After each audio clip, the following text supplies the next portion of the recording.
If you've ever wondered where the heck your time goes during the day, or if you started this year hoping to be more focused and efficient in your business, you're about to hear the solution in this episode with Camille Walker.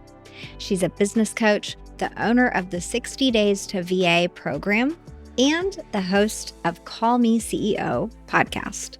She's been creating online content for 14 years and is very much considered an online influencer on TikTok, Instagram, and through her monetized lifestyle blog. I know you've wondered at least once or twice how the influencers do it and how you could possibly become a little more influencer-esque when it comes to producing content for your business, which is why I'm really excited for you to hear Camille's story. She created programs, downloads, blogs, and online products to solve problems and to answer the questions she was asked most often. So, get ready to take a page from her book, learn how to audit your time, and get the help you need to grow the business you want. Camille, thanks so much for being here today. How's it going? To be here and excited about new goals and setting out for the year. I'm a big person in looking ahead and making plans, so I'm excited. I'm an excellent planner. We need work on the execution part. Yeah, don't we all? First, I want to hear about, as you've built your business and created your podcast, what are some things that you've done to intentionally create abundance in your life? That can be interpreted many different ways. For me specifically, I've focused a lot of my efforts on combining motherhood with business. And what does that look like? And that's another layer to business that not everyone is dealing with, and I think it's a gift and it's also an extra challenge. So for me, it's really been implementing systems and hiring team members so that I can take time to be at the events, be able to take a sick day, be able to travel and earn money online. And in return, my intention is to help other mothers do the same. I love that focus because for me, it's been a journey online for over 14 years now. So where a lot of people are just getting into some of the influencer space that maybe they didn't see before. I was around before social media even existed. So I feel like a grandma in the space, but I love it because I really appreciate that it's ever changing. The one thing is it's never a consistent approach to finding success online, but the approach to success is being consistent. Really been a wonderful journey about continually showing up. Okay, so tell us about your business and how you help people, because I know that's kind of the thing in the back of everybody's mind, like, okay, motherhood with business, but like, what do you do? Yeah. Okay. So when I started, I graduated in education in family and consumer sciences, which is development, interior design, cooking. My favorite class that I was planning to teach was one called Adult Roles, which is now a CE course that high school students can take, where they learn about relationships, finances, communication, home insurance, finances. Those are classes that I was planning to teach in a traditional classroom. But at the time, I was a mortgage broker and doing sales on the phone, which is like so kind of left field. But as many know, teachers don't make a lot of money. And upon graduating, I had an offer to be a manager in the space that I was in the mortgage business. So I went from being very female focused in all of my classes. I was in classes with all women, aside from my finance and chemistry classes. And then I went very much into sales, mortgage, finance, which was very male dominant. And it taught me a really interesting side of myself that I thought I didn't have the skill set to be a salesperson, or I wouldn't understand or be able to share maybe in the finance world as my male counterparts. And I learned that that was not true. Actually became a top salesperson in mortgage and sales. And that was a really exciting part for me, is learning that education can be what sales and marketing is in a more human way. Like, it's really about educating and empowering people. Fast forward to when I became a mother. It was in the year 2008 when the market crash happened. And the timing kind of worked out perfect for me because I had always planned on being a stay-at-home mom. And so I thought, well, great, like I'll take my severance package and run and do this mom thing, which I did and I loved. But I found within a few years of being a stay-at-home mom that I really needed more for my mental health and for educating and learning and teaching. And that part of me still was very much alive and needing to be nourished. So I started a blog, mymommystyle.com, which is still a very big portion of my business. And I worked with sponsors and brands and shared content online for over 10 years. It's now been 14 that I have this blog that's been going. And once I got to the decade mark, I kind of got burnt out a little bit of working with the sponsors and having other people say I had to say things a certain way. And I thought, gosh, I get a lot of questions about how I was able to make a business at home as a mom of 4 kids and be able to turn around and teach other people how to do the same. So rather than teaching women how to build a blog, because it's a different world now than when I started, I created a course called 60 Days to VA to teach them how to build their own virtual assistant businesses so that they can help entrepreneurs with the load of admin, sales, customer service, anything that you could help with virtually from another place. And what's really fun about that is I wrote the course pre-pandemic and had to explain a lot of times what a virtual assistant was or what is a VA? What does that even mean? And then post-pandemic, all of the people I talk to are saying, well, I needed a VA yesterday. I've been wanting one for years, or whatever the thing is. So what's really fun is my podcast is Call Me CEO, where I share stories of mothers building businesses, because there's so many incredible ways and incredible women that are building these amazing businesses that I would have never even imagined. And then I help coach them on how to level up that business by hiring team members and systematizing their process so they don't have burnout and they can just focus on the growth and what they're good at. So I love the fact that you could like dispel the myth of like the mom working from home building a business, that a lot of people, especially back then, would look at that and be like, oh, okay, she's just playing around, like that this isn't a real business. You're able to completely dispel that myth, working with sponsors, you had an amazing website, all of that. You were able to see, oh, these are things that someone do to assist me or to assist any other type of business.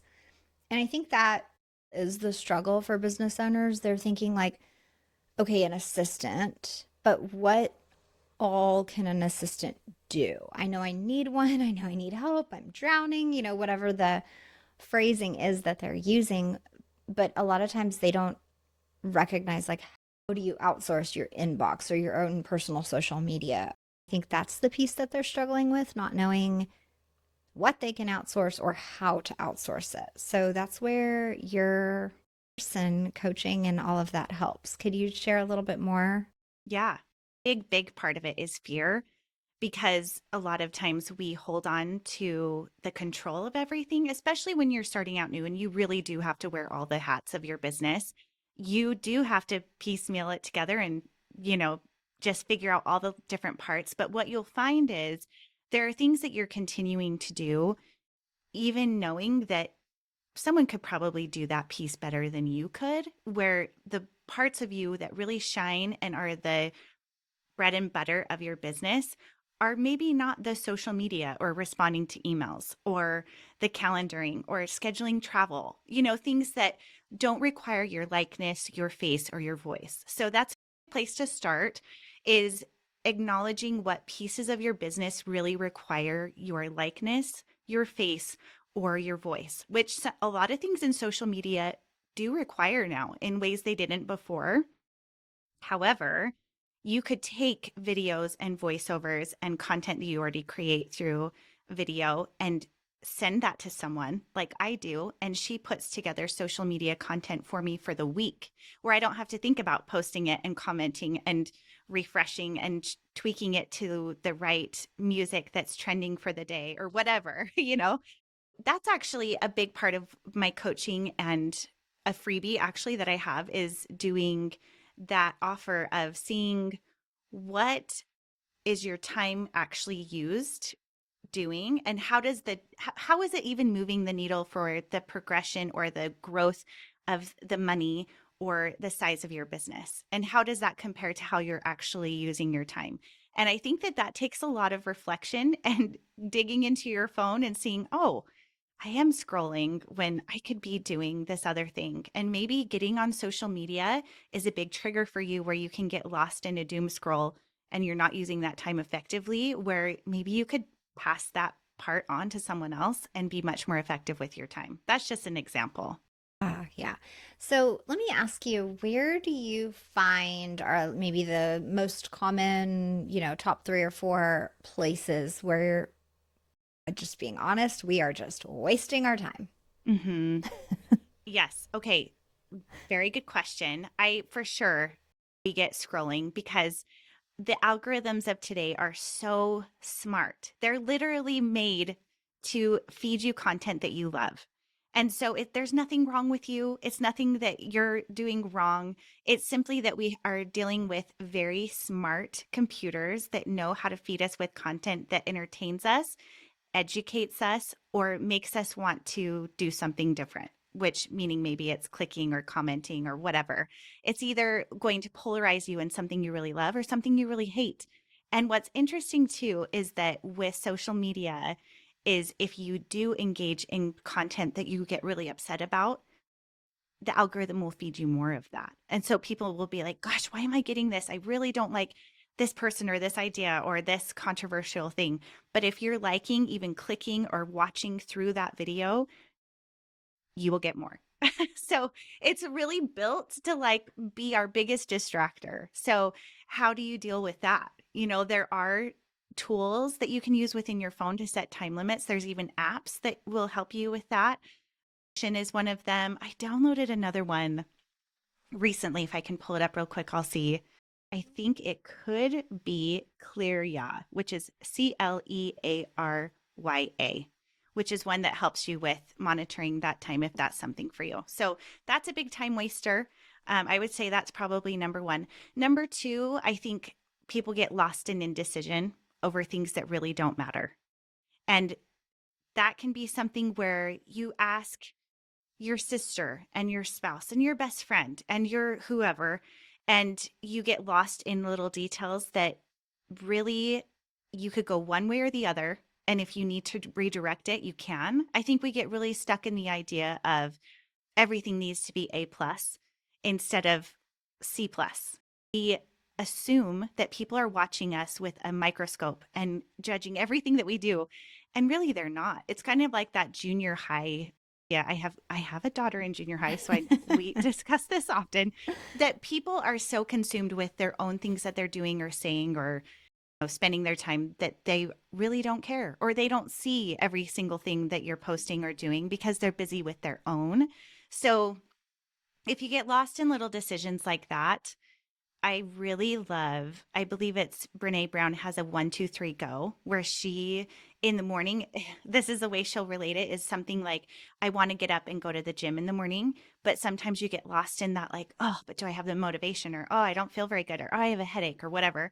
And she'll literally count down 1, 2, 3, go. And you tell yourself that when those little decisions come up that you'll feel better once you do them, or if you just make a decision one way or the other, the action will keep moving that momentum forward, right? So you do the 1, 2, 3, go. And I think that can apply to small decisions in your business as well, that it's not, every decision isn't a big, monstrous decision. No. Yeah. Just pick one. Just ABC, go. Move forward. Yeah. Number 3, time waster. Is a decision I help people with a lot is their branding and messaging. They want to launch a podcast, or say they want to launch an online course offering or coaching, which is what I help coach people through as well, or hiring someone. They may get really lost in the minutia of having every decision made right away. And I want to encourage the thought that decisions can be changed and nothing is permanent. When I interview women, saying I'm like over 230 episodes, I interview women all over the world. It is very common for women to go through seasons of life where they have to pivot and change. Our desires change, our time of life changes, the demands of our personal time changes. And so if something is drawing or calling to you, go for it. And if it has that inner, like, oh, this is a seed of something I really want to try, why not try? Because it's okay if you change your mind down the road. And when I have interviewed women, it's really interesting because I feel like there is this decade of a growth where someone has an idea and that budding idea starts out, and it's a 3 to 5 year growth period generally, unless someone hits something really viral and it explodes within a year. That's pretty rare. But it takes about 3 to 5 years to really get settled and really create that give and pull of finding the balance that you're looking for with how much you're putting in, getting out. And then once they get to about 10 years, they reevaluate. Do they want to keep going with that? Are they going to adjust? Do they need to have more team members that they have in place? Or do they want a totally new thing that's lighting them up in a different way?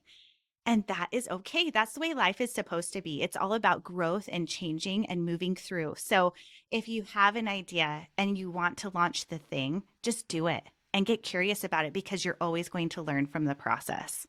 It's so easy to just discover that you're just wasting so much time.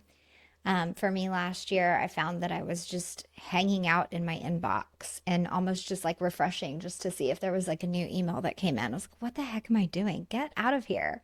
And so that was one of the things that I made a system around it and then said, like, do not let me just hang out in here. If you see that someone is checking this email, like, you will know because things will be opened and whatever. If you see that, send me a Slack message and be like, get out of your inbox. I'm glad that you brought that up though, because I feel like there are stick points for us as entrepreneurs where we will get stuck in something and not even realize.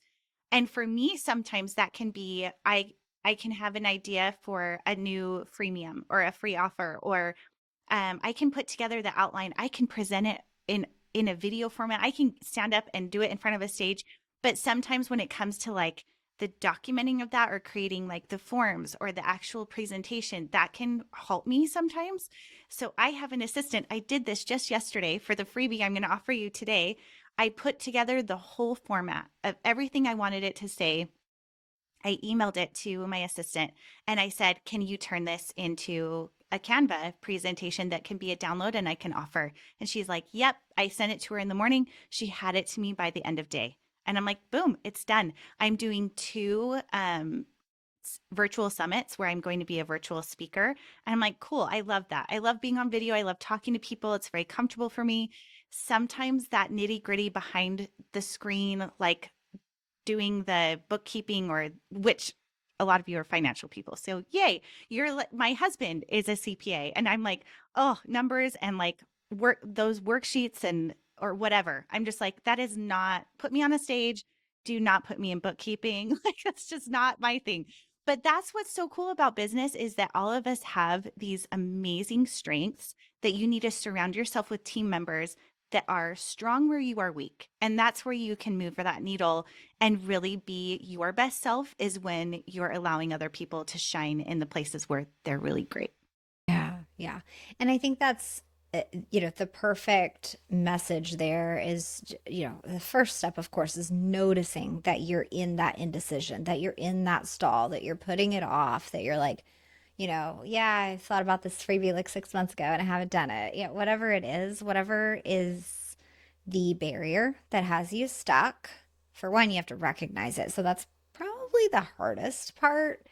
And then once you see it, it's like, okay, give this to somebody. This is ridiculous that this is holding me back.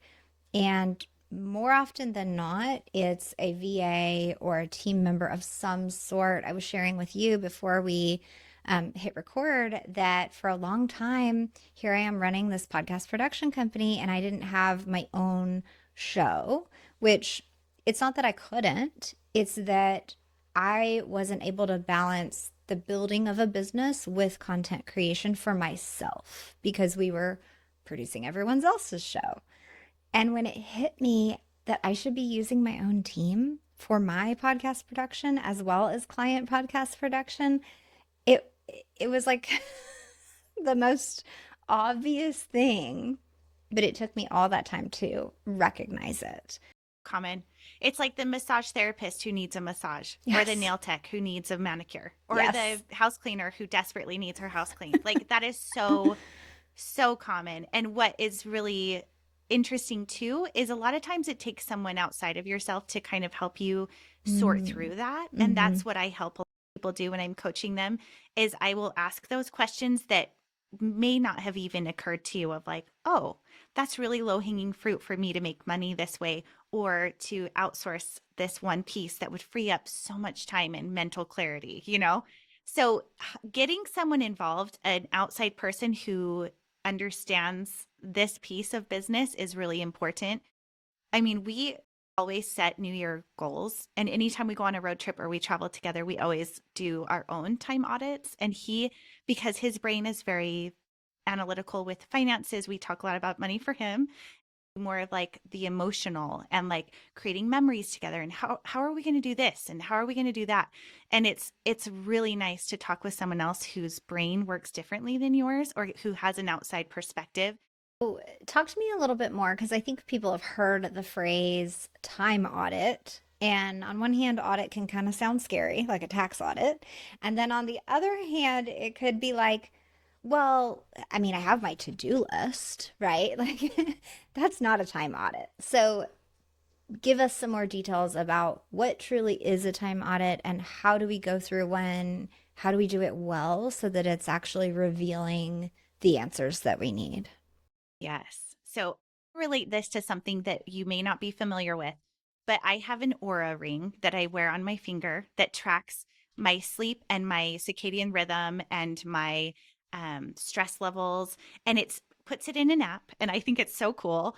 It also can show me when I am engaged with my brain and when I'm less engaged. And that's something that is very scientific. I'm like, how do they know? But if you pay attention, you can see when you are most proficient in time. So for some people, they are early morning risers. They get up at 4 a.m. and before 7, they've like run all these miles and done all these things. And like, I'm still in bed.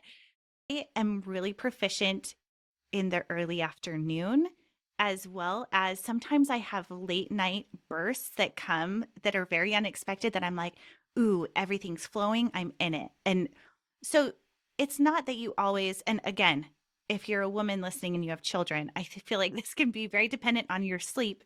You want to pay attention to the amount of sleep you're getting, A, because that's fundamental to biohacking our life, right?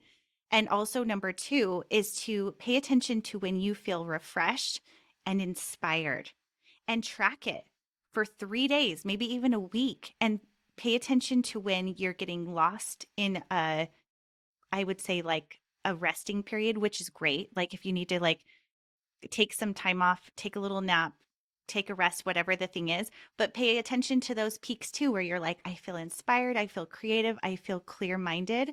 I have a friend who keeps a special white, like a wet erase board in her shower because that's where she feels a lot of clarity and thought that comes to her is when she showers. So she's like, that's a very clear, like inspirational time for me. Great. Maybe it's early morning and you want to do the morning pages approach where you write 3 full pages of written text by hand because there's a different like brain and hand coordination of your thought. Maybe it's writing out those pages and really getting fleshing things out. Maybe you're a night person and you really feel more clarity at night. And I think that what's really cool is that everyone is so different, and so really approaching yourself in a personal way and saying, when am I most effective and how am I using that time and am I using it effectively? Because then you can start to pinpoint what you're doing, how you're doing it, and how long it's taking you to do it, and what difference does it really have in moving the needle forward of the goals that you have for your business or your life. From there, most of us need an assistant of some sort, a VA of some sort.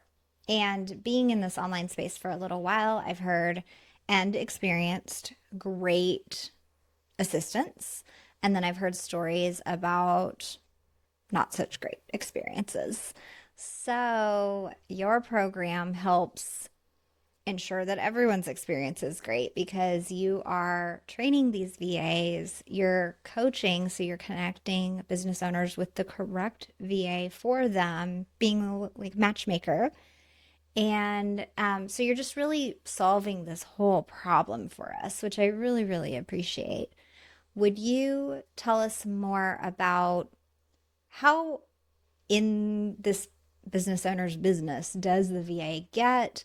Are they typically like, like I was saying, like, I told my team, if you catch me in here, send me a message. I should not be in here. Like, tell me, because I'm using them at this point as guardrails for myself so that I achieve my goals, right? I'm putting them in that position on purpose.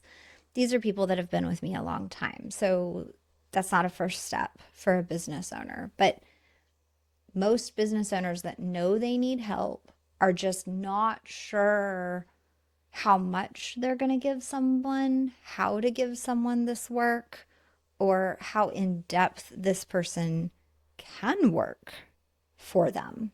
So, could you clarify that? And that's not a one size fits all answer for anyone because everyone's needs are so different. So for me, I think it's really great to start small, that maybe there are I kind of do it in a unique way for my own business. I have different virtual assistants for very specific pieces of my business. So I have a virtual assistant just for Pinterest. I have a virtual assistant just for my Instagram. I have a virtual assistant just for my podcast. And what's nice about that is that my approach to solving that problem or that piece that I really need help with is very laser specific for the skill set that that person has. And if something were to happen with any one of those virtual assistants, it wouldn't crumble my whole operation. For me, in my experience, there is always going to be patience and grace because no one person is going to come in and know what you're thinking. And a lot of times, entrepreneurs, our brains are so busy and we're spinning so many plates. That's another reason why I like to have it in separate places, is that I can be very focused on that one thing with that person. But you need to allow them time to train. And also, I think, especially when they're first starting out, I suggest that you're meeting with them daily for like a week, maybe two. And it doesn't need to be a long time, but maybe just 15 minutes of checking in and saying, how are things going? Oh, I noticed we missed this piece. I changed my mind about how I want to do this. And then once you get into a more comfortable routine with that person, that you can then change it to once a week and then maybe even once a month or online correspondence where it's not like all the time. But one thing that is interesting is we also assume, or people that meet with me are like, oh, I have all of these things I need help with. And I can't trust this person. What if I can't hand over all of my financials, for example? Of course not. Maybe you just start with your inbox, your email inbox, and you try that out for a month. And does it go well? Are they communicating effectively with you? Do you have good rapport? Do you feel like you can trust this person? Awesome. Let's go from that to helping with scheduling. And then from there, maybe it's doing social media. Maybe from there, it's helping you build out your LinkedIn account. And maybe from there, it's putting together for you or whatever the thing is. Everyone's needs are so specific and different. I've helped virtual assistants land spots with a plastic surgeon's office, a dentist, a brick and mortar salon that had a subscription service. They've helped with digital marketing agencies. They've helped with social media TikTok stars. They've helped with professional speakers that are going and need help with travel and don't like booking it themselves, but want someone else to look up the city and help them figure out things to do while they're there. So it's so diverse and different that really it comes down to, for me, when I help someone find a virtual assistant, we have a conversation one-on-one. I kind of get a feel for what are those really the most important thing you need help with right now. What is that thing that if you were to have that taken off your list, you would just get a deep sigh of relief, like, oh, yes. That's where we start. And you start with it small, and maybe it's 3 to 5 hours a week. It doesn't have to be a 40-hour-a-week position. And that's the beautiful thing about it. It's an independent contractor. They come in, they help you with the skill set that they have, and you move on your merry way. And if you do have to part ways, that's okay too. It doesn't have to be that every connection is a slam dunk. It could even be that you find things you need more than you thought you did initially. So it's a process. That's something that I help people with too. But I think it's really important to remember that communication and patience are the top two things to keep in mind. Yeah, I love that. Even I was chatting with someone today, they were like, well, how do you deal with clients submitting their recordings late? Because then that pushes back the production process and that kind of can cause a workflow issue for the team. And that was kind of my answer too, is like, not a one size fits all. Like sometimes I'm like, listen, this is going to miss the published date. Do you want it just to be pushed live as soon as possible? Or do you want it to go live on your next published date, like next Tuesday or whatever your thing is? But it's not one size fits all because I really want to be able to expend compassion to people when they need it. There's family issues, there's medical issues, like there's so many things that can come up in your personal life as a business owner. And yeah, I don't want to be that person that's like putting pressure on them to create content when they've got this whole other thing going on. So compassion is super important with your own team just as much as with your clients. Share with us a little bit about when the podcast came into the picture for you. And I know that your whole journey is intertwined with motherhood and wanting to support moms and other women because that was very integral to your story. So, was the podcast a part of that, or when did it come along versus creating this opportunity for VAs and business owners to find a VA? Like, how did that play together? Thanks. That's a great question. So, like I said, at the time, it was in 2020, and I was contracted with TikTok to make at minimum 5 videos a week. And they needed to be educational, scientific, or I can't remember what the third thing was. I can't remember. So I was I was filming all of these videos. My kids were home. We were doing homeschooling and I was having sponsors and it was very exciting. I loved it. And I still do sponsor work here and there. But there was a time that my son turned to me and he said, "Mom, are we doing this for us or is this for TikTok?" And I was like, "Ooh." And I felt like I was just at a space where I had done it enough that I didn't want my kids to look back and say, "Were we doing this for us or was this for TikTok?"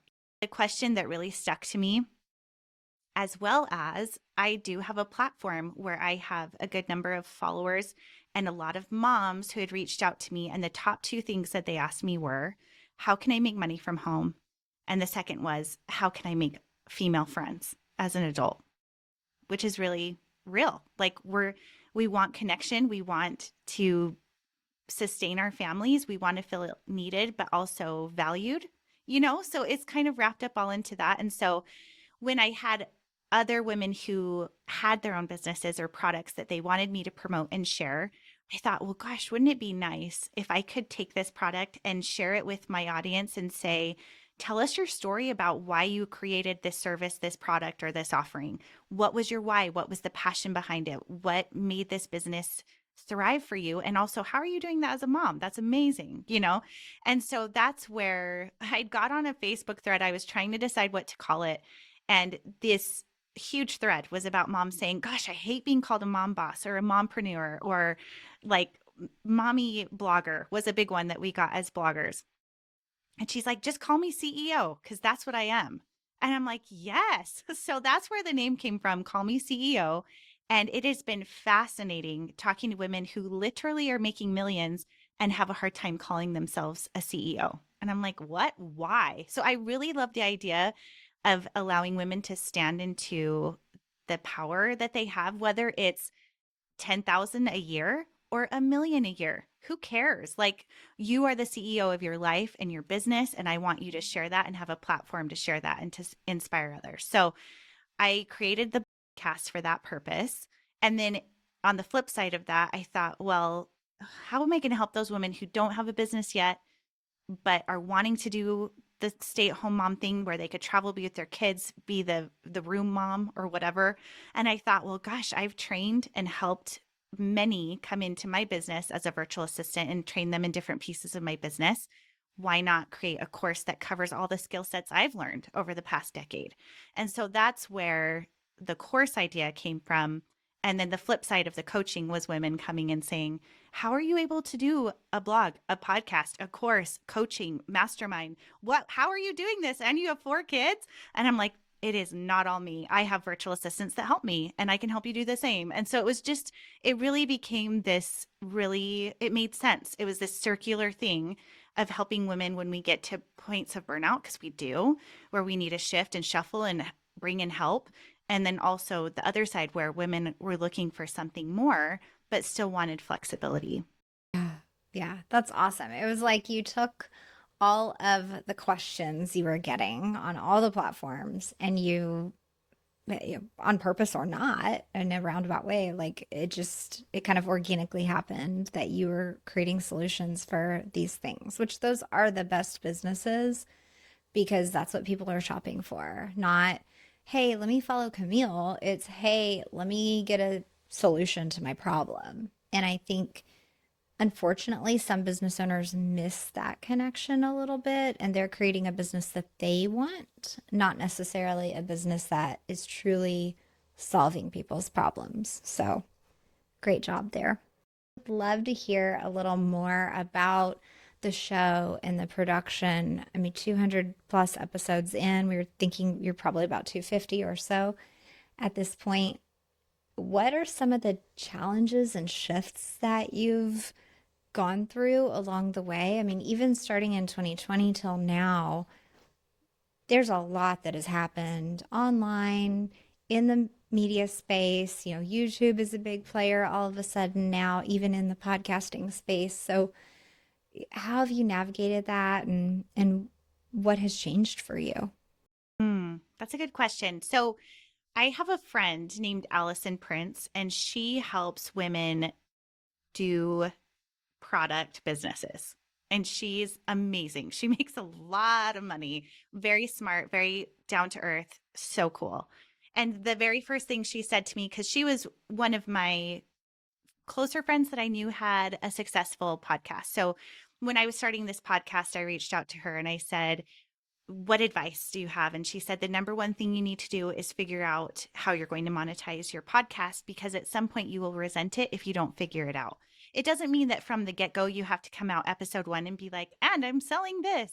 And it did take me some time to figure out exactly what that looked like, because the audience I'm speaking to are business owners, typically, that have been in business for a while, and they're not virtual assistants. So that was like the other side of the coin, right? But they did need help with offloading a lot of their load. And so that was where I thought, okay, if I fuel up the virtual assistant side first, and then on the flip side of that, I can use questions for guests that come onto my show, if that's something that there is a spot for them that they're needing that help, that I have a solution for them and a networking piece for them. And so for me, it was the coaching of helping women to implement more business growth strategy online for these entrepreneurs, and also to help them offload some of their load. So I think thinking creatively about your offering and having a specific endpoint of where you're hoping to be with your podcast. Now, I haven't mentioned this. I actually have a second podcast, and I just started it 3 months ago. What? I know, crazy. Surprise. It's called 5-Minute Meditations for Kids. Oh, that's and awesome. It is a totally different approach to podcasting. It's very solution based and number specific, where my CEO is very much strategy for my coaching and my courses and my mastermind, because I have a mastermind for entrepreneurs. Now, my 5-minute meditations for kids, we are putting on YouTube with short video. We are putting it on TikTok. We are putting it on Instagram, and it is on all the audio productions. And the purpose, it's very solution SEO based. So it's very, we want to get big numbers and big sponsors. And we know we're planning to create a course called From Chaos to Calm, creating calm in your home for kids. And we want to push the numbers. It's very much a plan that's different in strategy from my Call Me CEO program, if that makes sense. And this one is so much more creative, where I get to think of like colors and stories and calm and mantras and affirmations, and it's just very fun storytelling. It really draws into the creative side of my psyche, I guess. And the strategy for that podcasting is very different. So I think you just need to evaluate, what is the purpose for my podcast, and what is it that I'm trying to get 6 months from now, a year from now, 5 years from now. What would the level of success or the measurement of success be for you with the podcast that you're creating? Because if it is a very specific, even with onboarding your guests that are coming on, if you have a guest scenario like I do, or if it's the other way, where the other one, it is not guests, it is not about my face, it is nothing like that. It is a very different strategy for how I hope to monetize or use it for the big scheme of things. In that story, I think you've gotten the one, business and podcast pretty much on autopilot. Like, it feels comfortable, it feels well-oiled machine. And that's actually kind of freed up some other mental space and creativity for this new project that I can tell you're really excited about, because even your face looks different when you're talking about it. So I would love to hear more about that, almost like decision matrix right there, because I think while your current decision is or was the, VA course, business, Call Me CEO podcast, all of that is in one bucket, and you're going, okay, how do I have the capacity to do this extra project? What are systems I need to put in place? And you're freeing up your time there. That's almost the same thing that's happening for a business owner who doesn't have a show yet, who has wanted to, and they're going, well, my schedule's already busy. Like, how do I do this extra marketing thing for my business when, I already am in the office all the time, or whatever. It's the same decision matrix. So could you maybe share some ways that you have created that space, which, yeah, it is time, freedom, abundance in various definitions. So how have you done that? My husband thinks I'm crazy, first of all. Let's just put this out there, Don't they because I always? am doing a lot. But my brain, I get excited about showing up, and I'm very good at being consistent, Mm-hmm. but I also want to be inspired. So there are times, and for me, it's about every 3 years, Mm-hmm. where I will create or produce a new something to add to my buckets of my offerings, if that makes sense. Yeah. So, and that's my pattern, people. It's like every 3 years, I'm like, okay, I'm going to be a podcast. I wrote a book called Time for Us that's journaling for parents and kids. I Yeah. had a cooking show for a year where I had 40,000 people show up every single week to watch me cook. I don't even think I'm a good cook, you guys. Like, this is, so it's a little bit crazy. Let's just say that. But one thing I am really good at, for example, is with my podcast, I use Calendly. I have specific ways to bring guests in through threads on Instagram. It is not hard for me to get guests. That's never been an issue for me. But what is a very specific skill set is that I use my onboarding to bring in guests that fit within the wheelhouse of what my goal is for my podcast, which is to help overwhelmed entrepreneurs. Yes. So as soon as I'm done with that interview, I send it to my assistant. I don't see it again until the blog post is done, the socials are done. And as soon as I'm done recording, I pull open my phone and I do a vertical story recording of that episode, and I save it as a favorite in my photos. So I can pull that up and be like, oh, this week I recorded that 4 weeks ago, but oh, here's that recording I made. My makeup's already done because I just did a recording, and then I pull it up and say, hey, I just had this interview. It was amazing, but check it out. And the thoughts of what I was sharing are so fresh and easy to share, right? So having an assistant, I'm not good at the back end stuff, the editing, forget it. I'm terrible. So that's where having an assistant there, and he emails it to me and says, okay, here's the post, and he emails the guest, and it's just amazing. So having someone like you and your team that does that, it just frees up so much space that way. And then for starting a new podcast, I had already been podcasting 4 years, and I have a partner with that one, and she does the editing, which praise the Lord. Like that, it's so nice that she does that. And we take turns recording, and they're 5-minute episodes or less. And so taking on a creative project that lights me up but isn't a huge time suck for me is huge, because then it's really fun to talk about it, the two of us, where we're like, okay, I'm going to record 5 episodes. This is kind of the topics that we're thinking or what people are searching or needing. Pre-pandemic, no one was searching 5-minute meditations for kids. Post-pandemic, they were. And because of my understanding of SEO, I knew as a parent, I'd searched for that and the resources were not there. And our kids are struggling. And that's always parenting and kids and family is where my heart is. Like, I really want to heal the family. And so I said, what do you think about this idea? And she was into it. And we created a system and we did it. So I think it's a God moment where he planted that idea inside of me. And it was kind of like, if you don't want it, it's going to go somewhere else, and that's okay. And there are those moments where you have this inspiration of a seed being planted and a calling inside of you that taps into your core value. And if you have the capacity, or if it lights you up enough that you can shift things around and make it happen, then go for it and get a coach and make it happen, because investing in yourself a lot of times is what moves that needle for you, unless you have a really great rally system. But for me, I've made my biggest moves when I've invested in myself with a coach or with a partner or something like that, where I'm like, okay, outside of myself, I'm committing to this, and I'm going to go in and do it. And so for me, it's about every 3 years I get a stirring to do something different. And I have about 7 different small streams of income. And like I said, my blog is still a healthy source of income for me, but I have invested over 10 years in that space. So I think being really patient with those ideas, knowing that it's not going to be $1 million tomorrow, but what could you start now? What's that thing that's calling you? Or what's that thing you've already been in for a year or 6 months? They say usually a burnout point is like 6 months, where you're like, oh, what was I thinking? If that's how you're feeling, see if you need to reshift or refocus or time audit or move things around. And sometimes it's not always meant to stay in your life, and it's okay to page or shut that book. And that's one of those things that can get people really stuck, is thinking that it has to be perfect.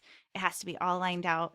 And it really doesn't. It just really needs to give you that inspiration. And like you said, it lit me up and I was like, yay, this is so fun. I'm like tapping into a really creative, playful part of myself, which is so different from like doing strategy coaching and talking business and revenue and tactics and tools and all of those things, which is still great. I love those things, but I really was missing a creative piece in me. So it was really nice to welcome that back in. Yeah, that is amazing. Well, and something that, sure, you're helping moms in all these ways, but through this kids meditation project, you're going even deeper into the family and helping in a different way. So one family could be using multiple pieces of all of the resources that you have out there, and you're just creating an additional solution that helps them in another way. So I love that. I am pulling out several things out of your story, patience piece, and how long you've been, chiseling at this for, 10, 14 years now. And sure, people can, find you on Instagram or TikTok or whatever and see all of your thousands and thousands of followers and think like, oh my God, how did she do this? Right? Or like your cooking show for 1 year and like 40,000 people showed up. Like, that's crazy. And I know people are like, how did she do this? Like, how did she grow her following like that? But I'm hearing time, outsourcing the things that you need to, that either A, you just need help with just because it's too big of a task for one person to do, or B, maybe you just don't enjoy that piece of it, and that's okay. So those are like the big 2 pieces, is like the patience and time, and then getting help through your VA services, through, hiring team members, partnering with a friend to do this new podcast. There's various ways that you've found support and exterior accountability in your life. Is there anything else you would say that has really made a big difference, even in recent years? Well, I turned 40 last year, and that Yeah. was it. Yeah, so I have old teenagers, you Happy guys. It's scary. birthday. Thank you. But I think for me, a big piece was taking care of mental health. A big part of why I stepped away from social media was I had done it for so long, and I felt like it was starting to take a toll on my everyday happiness. And I was like, gosh, why don't I get someone else in here that's really excited about making reels every day?